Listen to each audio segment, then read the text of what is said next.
Maintenant, comme il n'y a plus de feu, les voitures ne s'arrêtent plus complètement. Donc c'est au ralenti, on ne sait pas si on peut y aller, voyez. Là, je ne sais pas ce que je fais. Depuis la suppression des feux tricolores dans le quartier Pernetti, Catherine, déficiente visuelle, ne se sent plus en sécurité. Elle a perdu tous ses repères pour traverser la chaussée. Quand les feux étaient fonctionnels, avec ma télécommande, j'activais la vocalisation qui me permettait de savoir si le feu était vert ou rouge. Il y avait une voix qui le disait ou une musique. Maintenant qu'ils sont éteints, non seulement j'entends plus cette sonorisation, mais au son des moteurs, je ne sais pas où on en est. Pour d'autres malvoyants, s'engager sur un passage clouté relève du parcours du combattant. Thierry habite ici depuis 7 ans. Il estime avoir perdu son autonomie. Maintenant, je suis obligé d'attendre d'avoir une aide ménagère, de prendre un passant, d'avoir de la famille qui m'accompagne. Ça entrave la liberté de circulation, tout simplement. Certains riverains réclament le rétablissement de tous les feux, au moins de se situer sur les carrefours les plus dangereux. Pour la municipalité, l'extinction de ces derniers s'est révélée positive. On a constaté, ce n'est pas venu tout de suite au début de l'expérimentation, mais progressivement, une diminution de la vitesse des automobilistes. On a également constaté une diminution du bruit sonore. Et puis une diminution de la pollution. Cette mesure a permis de fluidifier la circulation selon une enquête du CEREMA, un organisme spécialisé sur les questions de mobilité et d'aménagement. Aucun accident grave n'a été constaté depuis la mise en place de ce dispositif.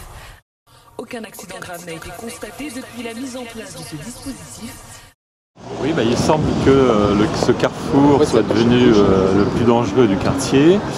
On a assisté au début du mois de mars, en moins de 3 semaines, à 3 accidents autour de ce carrefour, dont un très spectaculaire. J'ai entendu un grand boom alors que j'étais chez moi derrière, là, à 15 mètres de là. On va le montrer, oui. Voilà, je suis descendu pour voir et s'il n'y avait pas eu les piquets métalliques sur le trottoir, un des 2 véhicules accidentés serait entré dans la boucherie L'Osran juste en face. Comme ce sont des accidents qui ne sont pas non plus à très grande vitesse, il n'y a pour l'instant pas de dommages corporels sur les personnes. Au mois de mai, plus de 1500 personnes, soit les 2/3 des riverains concernés, ont déjà signé une pétition exigeant le rétablissement des feux. Dès le mois de juillet, ces dommages aux personnes se multiplient et une fillette de 12 ans est écrasée au pied du panneau « Absence de feu » du croisement avec la rue du Château par un véhicule électrique du commissariat.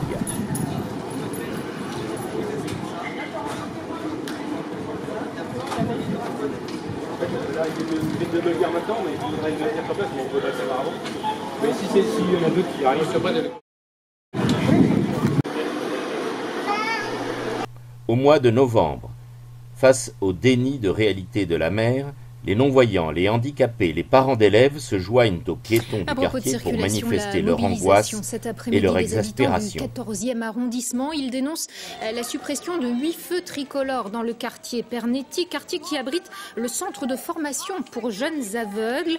L'expérimentation a été lancée il y a 1 an, elle vient d'être validée.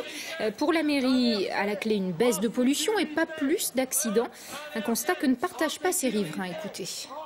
Le stress des piétons vulnérables, des piétons fragiles, des piétons enfants a indéniablement augmenté. Indéniablement. Le risque qu'on court en traversant a indéniablement augmenté. Des parents d'élèves ont recommencé à accompagner leurs enfants à l'école. Des personnes handicapées recommencent à se faire accompagner. Donc dans les 2 cas, il y a perte d'autonomie, perte de dignité. Et pour nous, c'est extrêmement important. Et donc on peut considérer qu'il y a un recul par rapport à la situation antérieure. Traverser en sécurité, traverser en sécurité, traverser en sécurité, traverser en sécurité.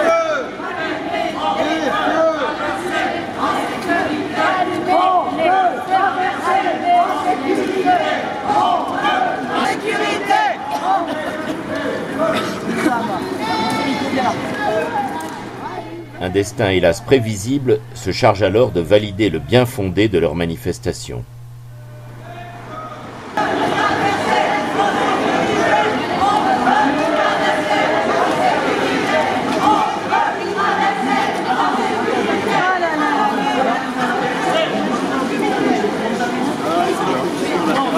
partez pas, je fais partie Le 18.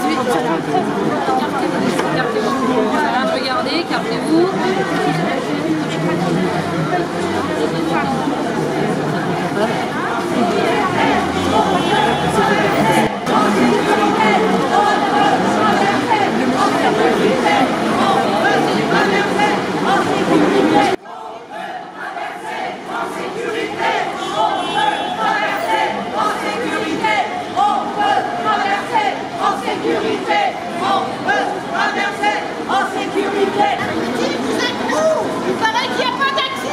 Ouais, Madame Petit, Madame Hidalgo, il paraît qu'il n'y a pas d'accident dans la rue Losserand.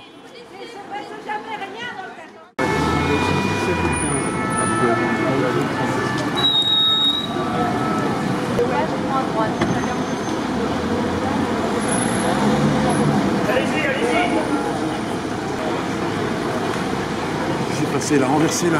Ouais, la dame a été renversée par une bagnole qui...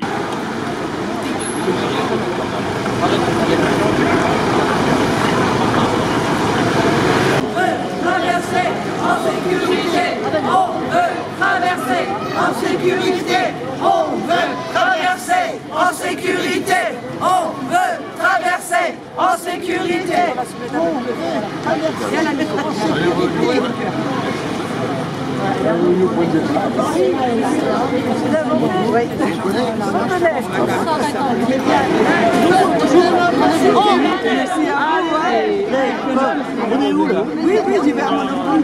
On est au coin Losserand-Pernetti et il y a toujours le camion des pompiers pour la dame qui s'est fait écraser tout à l'heure, en dépit du fait que Karine Petit nous expliquait hier qu'il n'y a aucun accident grave à déplorer et qu'on lui dit il y en a tous les jours, CQFD.